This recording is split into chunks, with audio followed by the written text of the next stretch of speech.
And thank you. Thank you very much. Thank you. And thank you for being here, because as someone pointed out earlier, you are here because you care, like a lot of people across this country, about the future of this country. And they are going to see the citizens movement that was demonstrated on November the 2nd of last year be bigger and more impactful in November of 2012.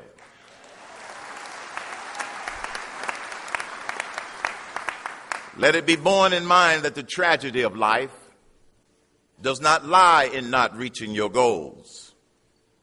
The tragedy lies in having no goals to reach for. It's not a calamity to die with dreams unfulfilled, but it is a calamity to have no dreams. As you've heard, my parents had dreams, and you and I have dreams. And the American dream is under attack. That's the bad news. The good news is we are fighting back.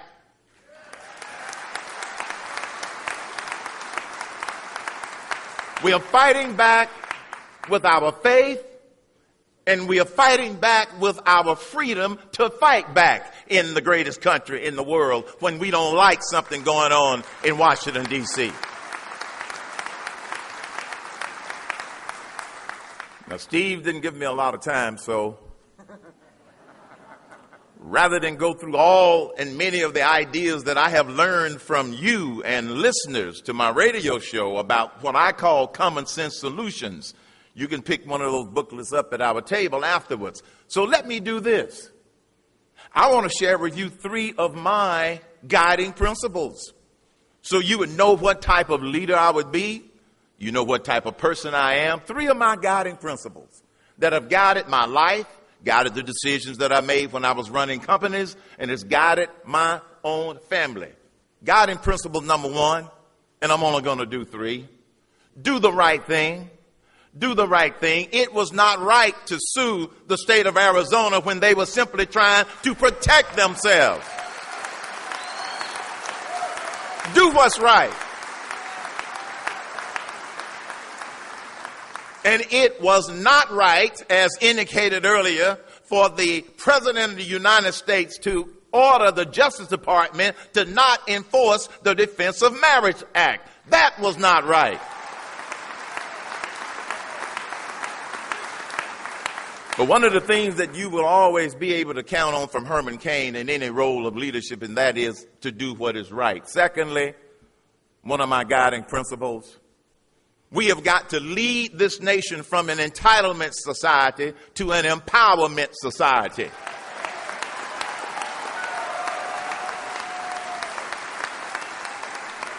The Declaration of Independence points out those great words that we all remember and hear: life, liberty, and the pursuit of happiness. And the last time I checked, I didn't see anything in there that said anything about a Department of Happy in Washington, D.C. There's no such thing. We've got to become an empowerment society. We've got to empower businesses to create jobs. Government can't create jobs by getting government out of the way.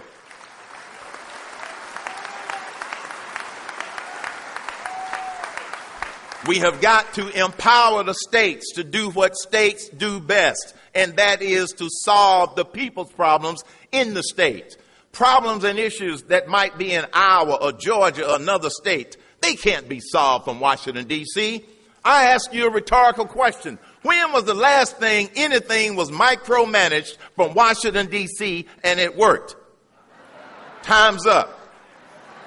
We've got to move from an entitlement society. And the only way we're going to ever get our hands around the runaway spending is we have to take those programs that have been misnamed entitlement programs. They started out as assistance programs, but now we call them entitlement programs. And the only way that we are going to get our hands around this runaway spending is that those programs have to be restructured and the states given more responsibility and authority to do what they do best, and that is to deal with the people's problems at the state level. Empowerment, not entitlement.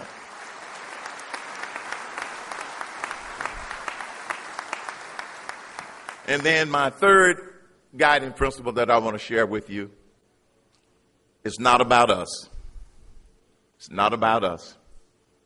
Our founding fathers did their job. We must all now be the defending fathers. We have to defend the life of the unborn. We must defend those principles that this nation was founded upon.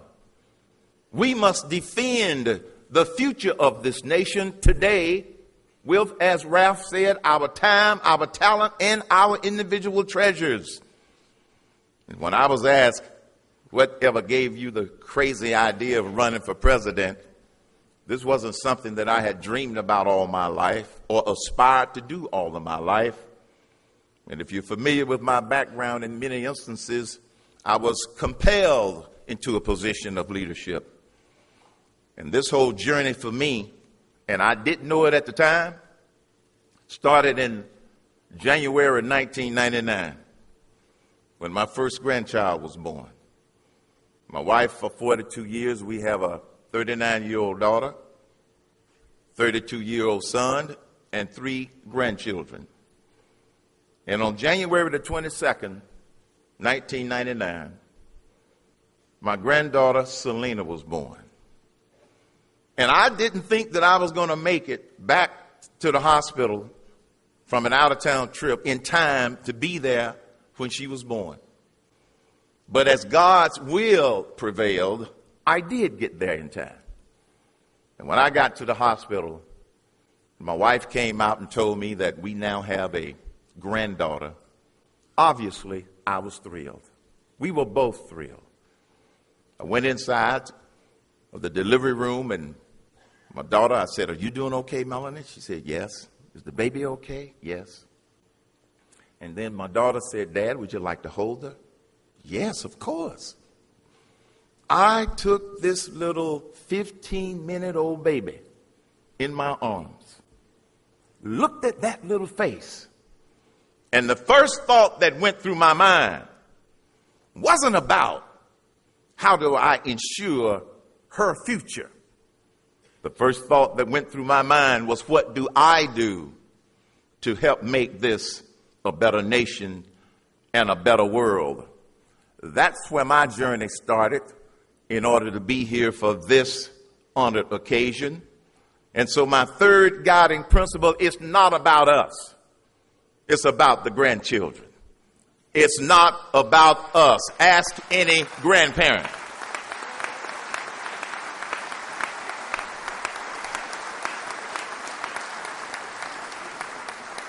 And even though the liberals, starting in the White House, are trying to change this nation, I have a breaking news announcement for President Obama. The liberals in Washington, D.C., and the liberals all over this great nation.